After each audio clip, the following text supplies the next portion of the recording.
Hello, everyone. I'm back with my next set of panelists who will be discussing more about role of industry in furthering innovation and entrepreneurship development. So today I have with me Samantha Niyonsaba. She's the Future Lab lead at Innovation Village. We have Neil Fleming, who's the director at the Challenges Group, and we have Rushika Pattni, who's Chief Strategy Officer of Seldom Tanzania. And also we have Puneet Sharma from Startup Reso, who will be moderating the session. So over to you, Puneet, to introduce the panelists and take it forward. Thank you, Jagrati. Welcome all. Thank you, panelists, for your time.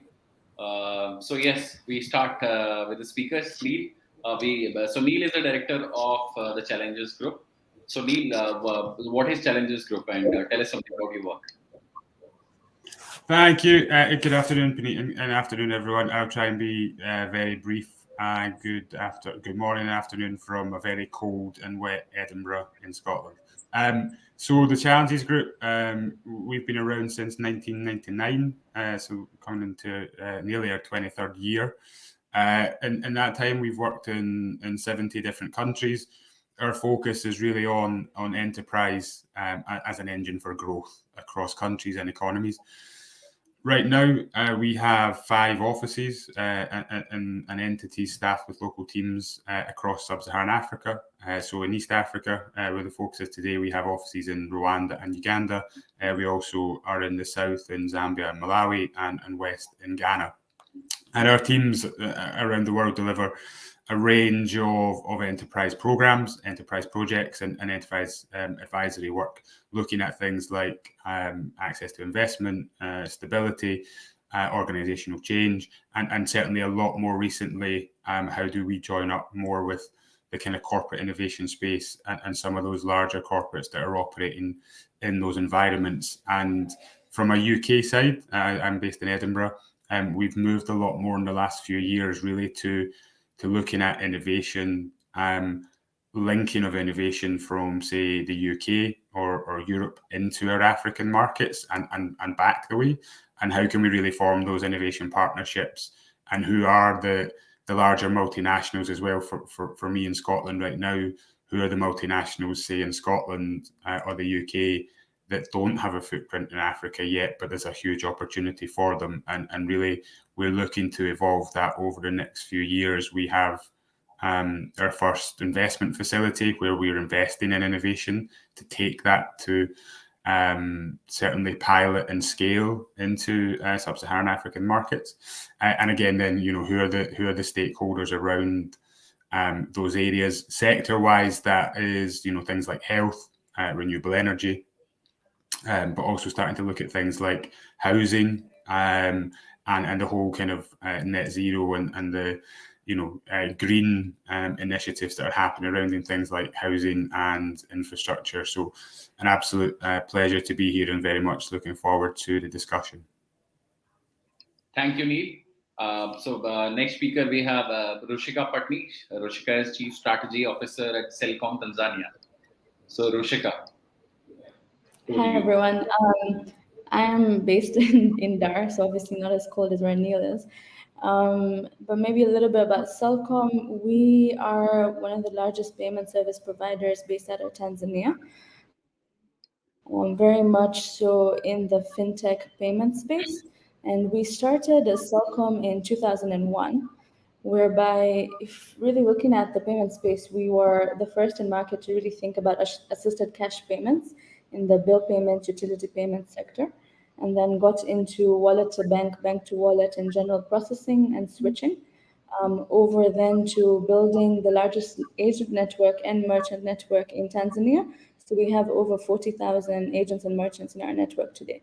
So you can go to any location where Seldom is branded and actually make utility payments with cash, or you could pay digitally to any of our merchants. And so really, partnered with MasterCard about 2015. And the focus for us has just been to really scale up within fintech and payments and try to solve issues for businesses from a payments perspective. I would say around COVID, once COVID hit, we also ventured into e-commerce. So not a traditional space to go into as a fintech or payment service provider. But one of the things you'll read about Seldom, about our CEO, is that we really are trying to just disrupt any sector that we can. Our strength is in tech and payments, but if we're able to design around that and solve another problem, then we're very much open to it. So we started off mainly in Tanzania, but we're based also in Kenya, Tunisia, Namibia, Uganda. And we were in Rwanda and then we pulled out from there, but hopefully, because we're in payments, ideally we'd cover all of sub-Saharan Africa. Thank you. So now our next speaker, is Samantha. Samantha is Future Lab Lead at Innovation Village. So Samantha, what is Innovation Village? Thanks. Great to join this platform. So here at the Innovation Village, what we see in the ecosystem is that the current innovation landscape is a bit disintegrated, isolated, and very difficult for an entrepreneur to navigate. So we are an ecosystem builder, a launchpad to support entrepreneurs and innovators working to solve industry challenges using technology.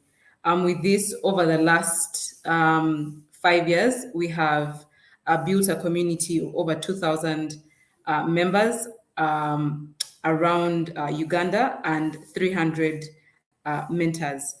And then zoning in into Future Lab, and what I do in Future Lab is we enable corporates to create value from innovation. So this is by using innovative methodologies and principles based on their needs and objectives to support them in their innovation journey. And one of the critical parts of this is identifying and linking startups that are mission-oriented to capture challenges, leveraging technology, and creating those enabling partnerships. With this, we have been able to interact with over 400 startups in Uganda and raised $500,000 in corporate partnerships in the last 3 years. Awesome. So pretty interesting mix, fintech, operations, ecosystem enabler. So I'll directly dive into the topic. So I have my first question. We'll start with you, Neil.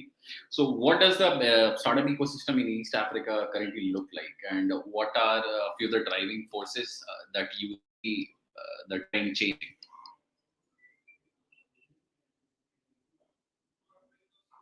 Neil, this one's for you. I'll try and start us off, and well, Samantha appears to have lost connection, but for Samantha and Rushika to come in, she's back. I think it's improving. I think we have an office in Uganda and know the Innovation Village guys well. I've spent a good amount of time in Uganda and Rwanda. I think the startup ecosystem is starting to evolve more. I think I actually was reflecting on the first session this morning, which I think is a bit about the focus point, and I do worry that there's still maybe not quite the focus. And when we're looking at this from a corporate innovation point of view, there's a lot of, I think, Samantha, as you called it, fragmented. I think, and we are still seeing this a lot. There's a lot of different people coming into the market or starting new initiatives in the market for startups that are replicating, that are kind of trying to do something a little bit different, but they're not focusing really on what has to happen. And I think it's improving, but I think there's probably still a long way to go to really get that ecosystem right. I think there's probably too much repetition, and there's certainly now a lot of interesting research coming out around the effectiveness of an incubator and an accelerator and the type of support that exists for startup. And I feel there's the opportunity, which we're probably jumping on a wee bit, but the opportunity for corporates in this space, I think, is huge. And I think a lot more complementarity in the ecosystem is needed. And there's a lot of funding, and there's a lot of funders that start to come into the space and follow others without really asking, what is it startups are looking for or needing. And so I think there's progress, but I think there's still quite a long way to go. And I'd be definitely keen on Samantha's thoughts and Rushika. So yeah, Samantha, what do you see feel the driving changes that is shaping up the startup ecosystem in East Africa? Yeah, Neil is right when he says that we see a lot of players coming in, but the efforts are not consolidated. So there's a lot of replication, or how is that impact being tracked, and once it's being tracked, how are we using that impact then to better the next programs, the next initiatives, or I believe that a lot of ecosystem in general. Work has been done though. One through Startup Uganda, which is the consortium of the different innovation hubs in Uganda to kind of start to consolidate these learnings and to plan for the ecosystem better. And again, with all innovation hubs in the same space. And then, of course, with when we talk about investment, and I keep seeing the numbers, but I won't give them offhand. But if you're looking at total startup investment in like Africa, and then you kind of now start to drill it down. Of course, we know Nigeria. We won't go there. Nigeria, Ghana, Rwanda, South Africa, right? Kenya. How could I forget Kenya? Yes. So, and then you see Uganda is, and then Uganda is taking that really, really, really tiny pie, and yet we are considered the most, one of the most entrepreneurial countries in the world. But of course, our survival rate is low. So these are the conversations that are now taking shape in that how can we be considered one of the most entrepreneurial countries, but then you can't even quantify the amount of investment coming to Africa, and now the trend is in terms of innovating for shared value, right? So because in terms of bringing an ecosystem, it's not going to be just about money coming in. It's do we have the right policies in place, right? Because with the right policies in place, it then attracts the market. And this is both ends, both markets in terms of people, is if there's a great data policy, it means that I can have better access to internet, and that means technology, but then also policies that enable investment opportunities.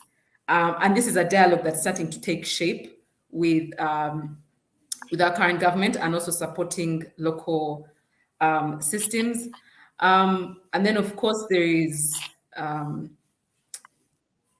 policy, and then, of course, the corporates, right? Because we'll see that, at times the understanding of business value with a startup might not be seen immediately, right? And so, but now there's a concept of innovating for shared value that's starting to take shape instead of corporate social responsibility, right? Turning that into innovating for shared value. Thank you. Samantha, now next question. So I have this question for Rushika. You are in the fintech space, and that has been like most talked about. So, what are the areas or industry that you see are most ripe for disruption from these startups? Yeah, I think one of the things I often talk about is being in the payment sector is quite beneficial right now, because what you find is no matter what idea you have, at the end of it, you're still going to try to solve a payments problem. And that maybe puts Celcom in a good space, even as a corporate, because we often are approached by a lot of young startups as well as corporates, to really try to solve that problem. And as we're working with them to figure out how they can integrate with our APIs, we're learning about their business model, right? So what you're really seeing right now, especially in Tanzania, there's a big market right now focusing on agribusiness. There's a lot of space and disruption happening in the e-commerce space, and a lot within just trading. So you find that distribution, digitization within the value chain space is quite a big market to get into, and lending. So, I've interacted with quite a few startups in that sense where there's often a need to advise at that level.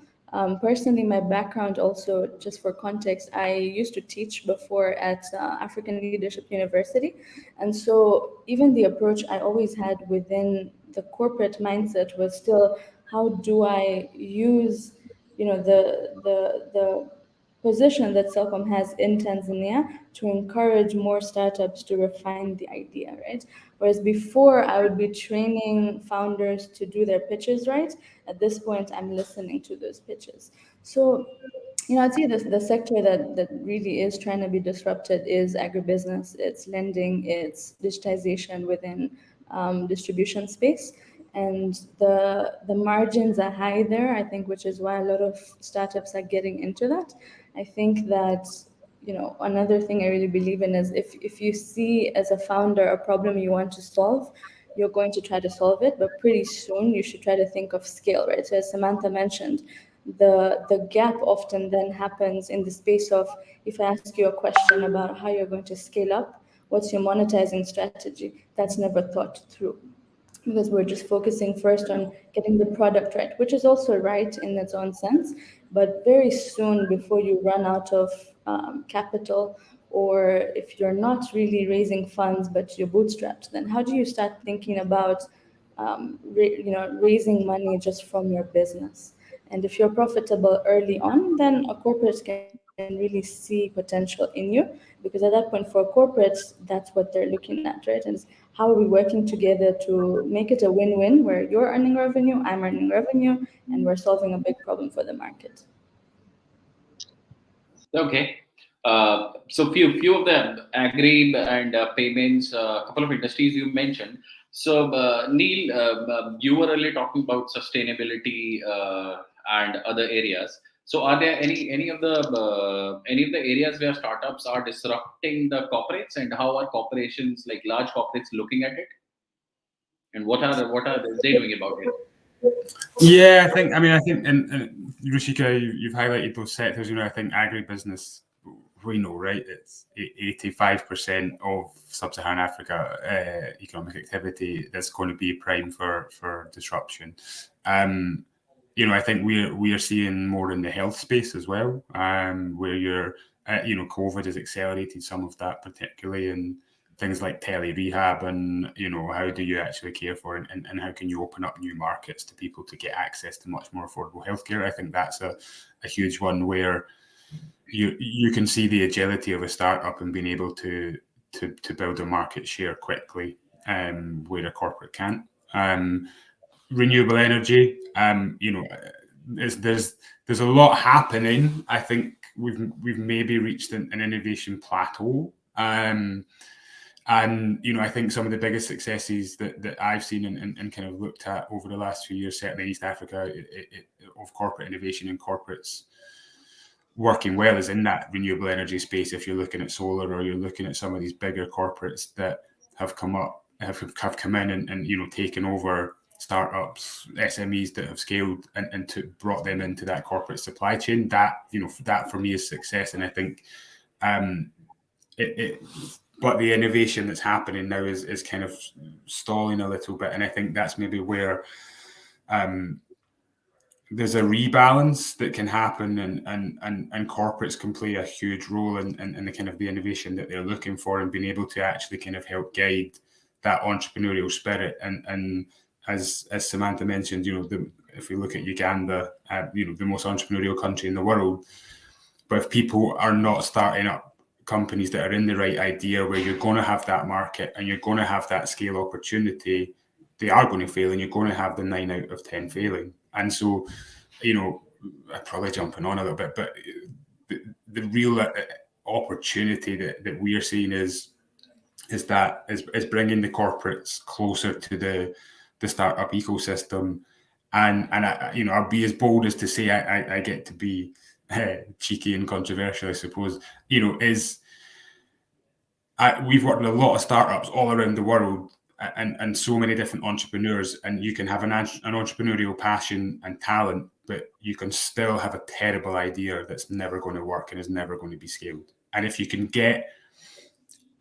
tap into that passion, but you're bringing real bottlenecks or areas where corporates are trying to move into, and you have that runway to be, say, taken over by a corporate. If the corporates can start putting back these into, incubators, accelerators, boot camps, pick whatever the fancy word is for the week, then you're going to give people, you're tapping into that spirit of an entrepreneur, and you're already giving them that kind of pre-arranged roadmap to say, if you can figure this problem out, and there's others you need to bring in around it. And I think we can, moving away from that kind of startup and entrepreneur syndrome to what are the challenges and who do you need to bring together to kind of overcome that in a commercially viable way.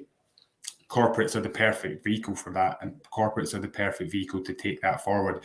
And we can move away from the unicorn discussion. And the unicorns are great, but we're not going to have, the world is not driven by unicorns. And if you can actually have, I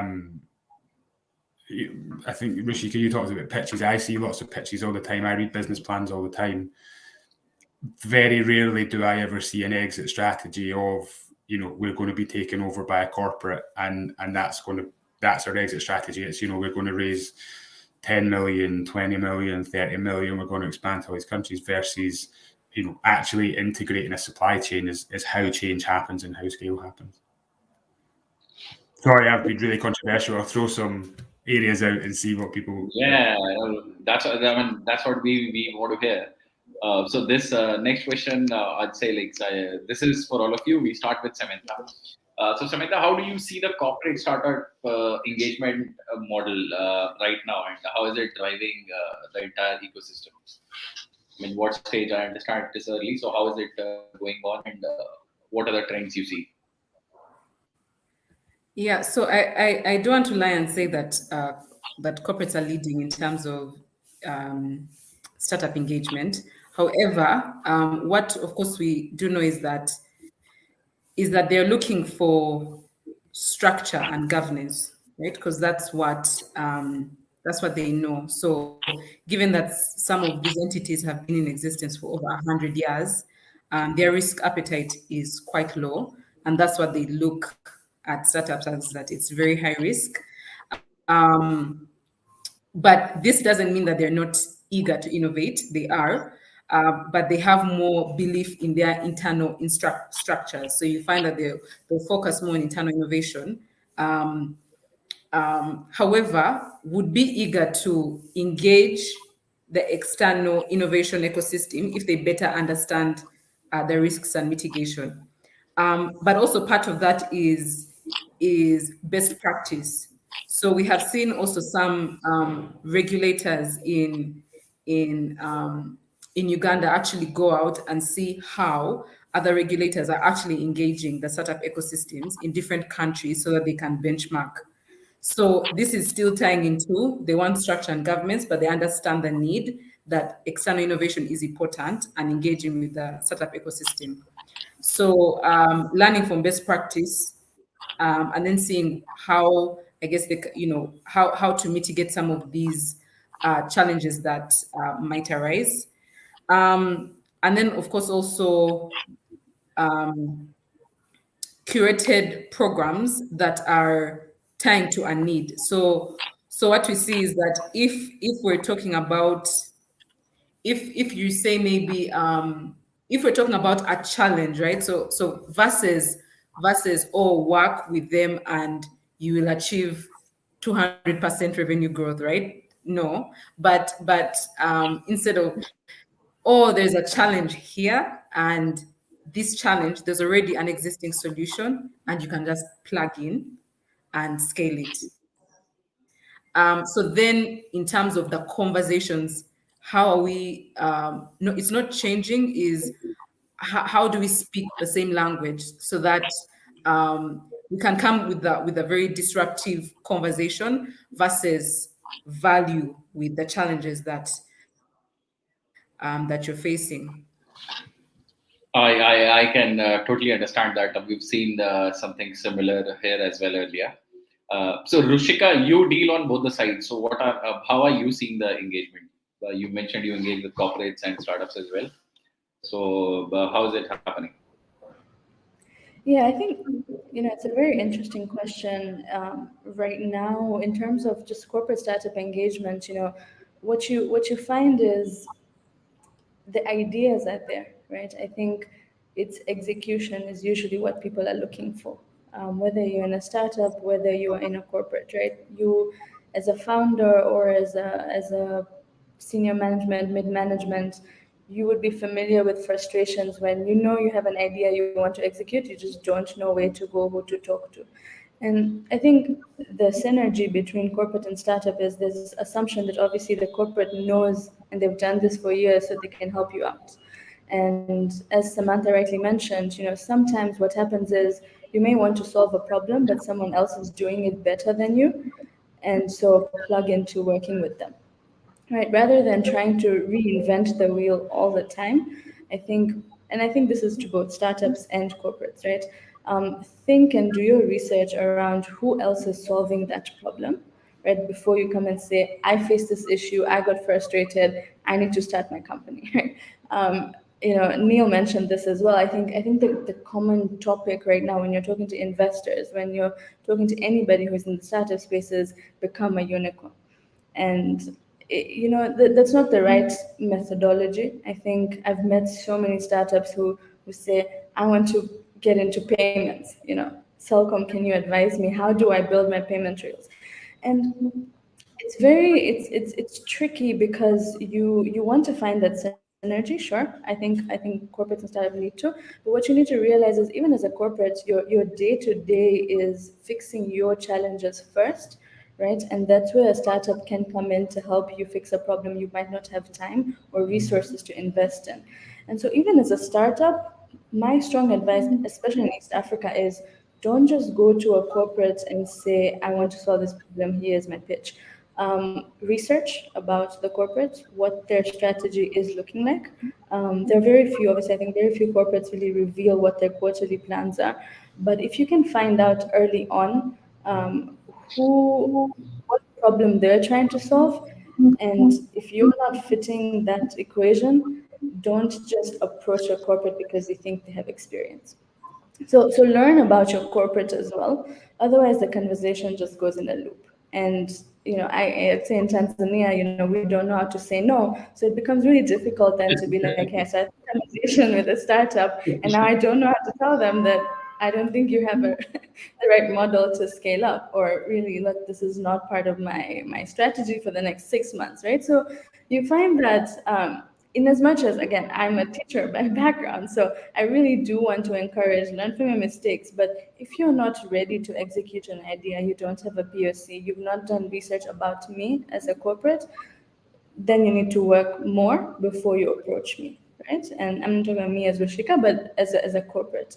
So yeah, I think if that synergy is found, that would be critical. I think the spaces exist. You have hubs you can go to. It's who you know and who you talk to in every department. That's the strength. But just before you go into asking for that partnership, just do your due diligence, and then I think that idea can be executed much more smartly from both sides. And so, does it happen like the other way around? Does it happen that corporates they have a problem and they come out looking for a solution in the startup world? That as a corporate, I want to work with startup. Does that happen? Absolutely. I think what you're finding right now with a lot of senior management is they are looking for startups or what I'd like to say, what I'm seeing in Tanzania is there's a lot of freelancers or a lot of developers who are actually having a day-to-day job but trying to do a side hustle. Developers and designers are coming up quite a bit. So personally, I would say I look for not necessarily a startup, but a person who I know was solving a particular problem that I'm trying to solve, and reach out to the person, and then kind of figure out that they have a startup behind them. But what you will find now is more people are looking at that, more corporates are looking at that. I think there's a need, even from universities, I would say, where there's training that's happening during your summer internships or your OPT in Tanzania is what we call it, where universities, I think, should even engage more with corporates and the younger students who ideally are going to start a startup, to see where the synergies are. So we are looking. Sometimes, even a corporate doesn't know where to go. So it's really, we ask around, find out, is there somebody who's the individual? Is there an individual trying to solve the problem, and then find out more. Thank you, Rushika. So now I'll come on to my final question for today's discussion. So yes, Neil, what are some of the notable success stories of corporate startup engagement in the African region that you would want to talk about? Thanks, Penny. Actually, and I would just put, one last point on Rushika's answer there. That we work with a few different corporates, and I think corporates are really now trying to figure out how do they go out to the market to find solutions. But when what happens is multiple, depending on the corporate, if it's a multinational and we work with a multinational bank, there's so many internal different departments that, if we're looking at startup support, that may be funded through a CSR initiative. They may also have a venture team. They may have, other teams there, and they're not engaging well, and they're trying to figure out how to do that a lot better. And the intention is there, but then who goes out to the market, and everyone then sort of stays in a lane. And that's what can happen a lot, I think, in certainly large corporates, where different teams aren't engaging as best they could because of size, region, location. But I think, we did work with Danone 12, 13 years ago in Bangladesh, and the evolution of the corporate engagement in that space, I think, is huge. And I am truly excited by it. And we're starting to see, I think, more corporates be clear on that, and actually be able to come out seeking out these startups, because, I think we've all said it, corporates are big, sometimes clunky structures, and things don't happen. They are risk averse, and if you can come out and seek those startups that can be more risky, that can be agile. Agile is a word that's always used, but they can find these solutions and then integrate that solution into the corporate, I think, is where we're starting to see a lot more people moving. In terms of examples, there is lots of examples, and others can please jump in. But I think for me, and that's what bridges that gap of, say, starting out as corporate social responsibility, moving more into corporate investment, social investment, moving into the whole ESG space that we're now finding ourselves in the world. I think the renewable energy sector in sub-Saharan Africa is certainly one of the bigger success stories, where you've seen some huge multinationals really engage and buy into the supply chains and take over startups and SMEs in that space to really improve the distribution of renewable energy across, base of the pyramid customer base. And I think that model is phenomenally exciting, and is really truly applicable to other sectors. I think we know, as Rushika's touched on as well, and the payment space and the fintech space and the financial services space, you're starting to see some of that. I think, but for me, that the intention, and there's a lot of interesting case studies out there on corporates in that space. People like Total, Schneider Electric, that have made a corporate strategic decision, not this is nice, let's support some solar startups in Uganda, Kenya, Rwanda, wherever it is. They saw the business opportunity, but they saw the impact and the social potential of that as well, and they made a deliberate strategic shift as a corporate. And for me, that's the nirvana of corporate startup and SME engagement. Yeah. Is when it works on both sides. It isn't a corporate just trying to do some nice things. So they'll say, let's fund another incubator, let's fund another support, we'll give you access to some of our team at the corporate because they'll help you as a startup. But it's actually saying, well, this is a huge opportunity for both sides here, and we can start to understand who's in the space, who's got the right model, who's got the biggest traction. If we're looking at energy, we do a lot of work in Uganda in energy, in renewable energy. There's a lot of people in that space. There's a lot of startups in that space. There's a lot of SMEs in that space that are all doing the same things, which is nice, but you're not going to have scale and you're not going to have commercial viability and actually corporates being able to step into that space and consolidate in the most positive sense. This isn't, I used to work an investment banker. This isn't me being, all mergers and acquisitions, but from an impact and a social point of view, having the scale of a bigger corporate going into that space and actually combining, the best bits of SMEs and startups that are there, that's the only way they're going to get to scale and the only way they're going to have the impact that they're seeking. And so I think that model for me has been a real success, and keen to see how that type of thing can be replicated, into the payment space, certainly into the health space, where it's starting on health. I think people like Johnson & Johnson and bigger names are you're seeing more of a shift from just corporate social responsibility to how do we actually support and set up these distribution channels, these businesses, support startups, SMEs in that space to kind of really take their services or their health products to scale. I think so. I think that side of it is truly exciting. Thank you. So if I make a pitch deck, I clearly mention on what corporate will I exit to. So yes, Samantha, would you you have few of the success stories that you want to mention? Yeah, definitely, and this will actually be on what I'd call the small but very important wins, which might not really be out there in the news, but which have actually created great impact. One of them was there was a challenge called Innovate for Agriculture that launched in 2019, and it was with UNCDF. And it brought on board 3 corporate entities: New Cafe, which is in the coffee value chain, World Hunger Health, which is a German NGO, and Mukwano Industries, which is a big FMCG here in Uganda, I think the largest. So those 3 companies faced challenges across the agricultural value chain. And I remember the first interaction, and the Innovation Village supported this program. And I remember the first interaction when going through the challenge is that they're already thinking about a solution, like, oh, we want an app, right? So trying to get okay, no, it's not just an app, but what is the actual challenge? And I want to highlight the one with New Cafe because they were solving the traceability. Is that when it got to pinpointing what the actual issue is, it was a traceability gap in the value chain of coffee. So from the coffee farmer to real-time production records to tracing the particular coffee bag direct to to the farmer. So that entire value chain.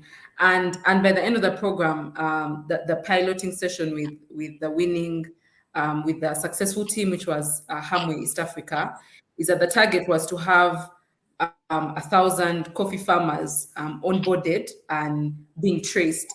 And the program actually got 1,000 more. It was 1,600 farmers. And that was just done in about 3 to 6 months. So you can imagine, so you can imagine that the impact of that, of having traceability, and in that it's New Cafe saying that they want to support the farmers then in better productivity. So to me, that was just one of the defining moments for me when I actually saw value in how corporates and startups can work together, not just for financial benefit, but also for social benefit. Impact. Nice. Thank you, Samantha. So that was last question from my side. Now we'll open it up to audience for questions. I already see in the Q&A section a couple of questions there. So speakers, I'll just speak the question, and yes, I want anyone of you to pick it up. So one of the question is, what is happening in the edtech space in Uganda, Tanzania, and across East Africa? What are some of the roles corporations, government, and investors are playing?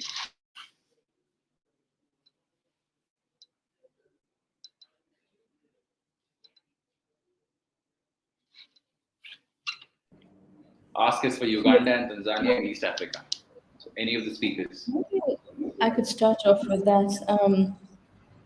Actually, I think edtech is another sector that's quite up and coming in Tanzania as well. What you find is obviously the commercial model is not yet figured out, but in terms of a really good example, I was recently talking to somebody who mentioned to me Smart Class, which is actually a collaboration between a university professor and there's a student of his who's trying to execute the idea while he's here. But the idea is that a teacher or a professor is available, and then there are students who can reach out to learn about a class or a topic. And what you're seeing in the edtech space is having come also from African Leadership University, what you find is the need to digitize education is there. I think the last 2 years have also shown us that. So in terms of, how do you start to look at a hybrid model for education where you're looking at, putting your classes online, but we all know that there's a level of self-work or self-discipline that's required for you to complete something, right? And so, even if you have a really nice app, a really nice portal, and you can teach certain skills or topics really well on there, how do you sort of engage in a way that now people and humans can interact with each other? And I think that's the problem more people are trying to solve. Within EdTech itself here, there's also he was an ex-student as well at ALU, but given Edward, he's trying to do an app. I think it's the Tabe app, which is the education-based app. And so you see a few things in Tanzania that are coming up. I think actually through hindsight, I'd seen a couple of pitches in Uganda. So Samantha, you might be able to speak to this, but I'd seen a few really good ideas that came out from Uganda, which weren't just don't just make a class go online. But how can we really solve a challenge around the hybrid model? No corporates really trying to tap into it, but you'll find foundations are the ones trying to tap into this because there's money to be spent on really solidifying your product. But I've not heard of any corporate really engaging on that. Thank you, Rushika. So we have one more question that is directed to Samantha. VCs and investors in Uganda tend to support only small business that have a product on the market and tend to ignore entrepreneurs with the brilliant ideas that need a little much capital to start. How's the culture at Innovation Village? This is the question to you, Samantha. Yeah, so of course, taking a great idea is that it doesn't just take a great idea. It takes a relevant, scalable idea that is solving a societal need with great market opportunity, and to get it from a brilliant, great idea, which I believe that we all have, right? And then getting that to to a solution that can attract the right capital also takes a lot of factors, such as the right team on board, bringing the right skill sets to bring that idea to life. And once there's that growth, and I think this is something that Rushika had also spoken about a bit earlier, on what does it take for a business, for a startup to grow to a level that can then attract funding? Because especially VCs and investors, they're different stages. Actually, there is we use the village capital investment readiness awareness levels. So it helps business analyze where they are, and then what investment level they need, right? So you have to evaluate yourself against it's about 7 or 8 different factors, from team, product, market, etc. And then whatever level you at, it will show you actually the lowest level that you're at across all those will tell you what type of funding you're probably going to attract. So it shows that from idea, it's most probably going to be, friends, family, till a certain point where then you see, angel investors. And then as you build up is then when it gets to, VCs and whatnot. So really understanding where your idea, where your business is at, and what do you need to get it to a level that can attract investment from VCs. Versus Just an of idea. course bootstrap and whatnot. Yeah, so it need not just be an idea, it has to be like something built of that idea. Yeah. All right, thank you, Samantha. Thank you, Neil, Rushika. Thanks for your time. Very, very interesting chatting with you. Very nice discussion we had. So over to you, Jagrati. Okay, so thank you so much, panelists, for joining in for this session and sharing your insights and experience. So we'll move on to the next panel that we are coming up with. So guys, stay tuned. I'll just get the panelists here on screen.